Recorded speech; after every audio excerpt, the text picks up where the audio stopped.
నమస్తే welcome to dot news 2024 ఎన్నికల్లో CM Jagan గెలిచారు. అవును, మీరు విన్నది నిజమే. గత ఎన్నికల్లో వైసీపీ భారీ ఓటు శాతం సొంతం చేసుకుంది. ప్రజల హృదయాలను గెలిచిందనడంలో ఎటువంటి సందేహం లేదు, అనడంలో అతిశయోక్తి లేదు. దేశవ్యాప్తంగా అత్యధికంగా ఓటు శాతం సాధించిన పార్టీలలో వైసీపీ 5వ స్థానంలో ఉండగా టీడీపీ 7వ స్థానంలో ఉందట. అంటే కొన్ని ఓట్ల తేడాతోనే వైసీపీ ఓడిపోయిందని అంటున్నారు విశ్లేషకులు.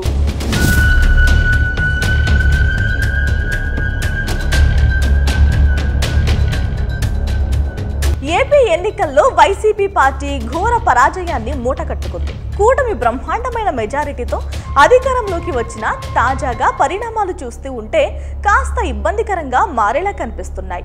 ఎన్నికల్లో అత్యధికంగా ఓట్లు సాధించిన జాబితాను సైతం కేంద్ర ఎన్నికల సంఘం విడుదల చేయడం జరిగింది. అయితే ఈ జాబితాలో వైసీపీ పార్టీకి 5వ స్థానం లభించింది. అధికార పార్టీ అయిన టీడీపీకి 7వ స్థానంతో సరిపెట్టుకున్నట్లు తెలుస్తోంది. దేశంలోనే అత్యధికంగా ఓట్లను సాధించిన పార్టీల జాబితాను సైతం కేంద్ర ఎన్నికల సంఘం ఇటీవలే రిలీజ్ చేసింది.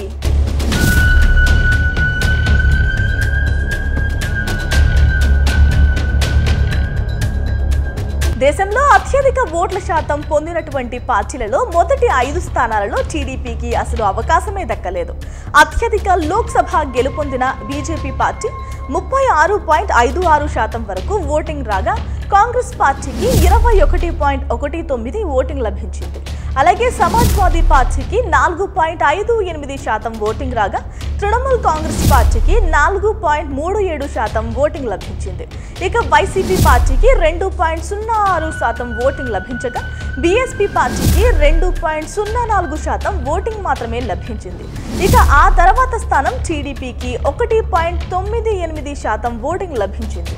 చివరిగా డిఎంకే పార్టీకి 1.82% ఓటింగ్ లభించింది. అందుకు సంబంధించిన ఒక ట్వీట్ సైతం వైరల్ గా మారుతోంది.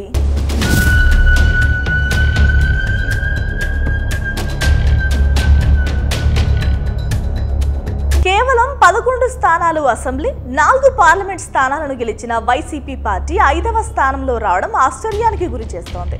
అయితే ఇందులో ఒక వైసీపీ పార్టీ తప్ప ఇందులో ఉన్న ఏదో పార్టీ కూటమితో జత కట్టడం జరుగుతోంది. టీడీపీ స్థానం 7వ స్థానంలో ఉండడం ఈ విషయం అటు నేతలను కార్యకర్తలను సైతం మింగుడుపడడం లేదు.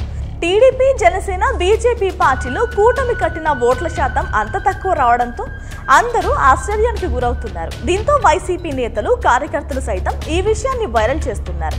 వైసీపీ పార్టీ ఓటమి అయినప్పటికీ తమ కంటే ఎక్కువగానే ఓటింగ్ పర్సెంటేజ్ వచ్చిందా అంటూ తెలుపుతున్నారు. ఇది తెలుసుకున్న వైసీపీ ఫ్యాన్స్ కూడా హర్షం వ్యక్తం చేస్తున్నారట.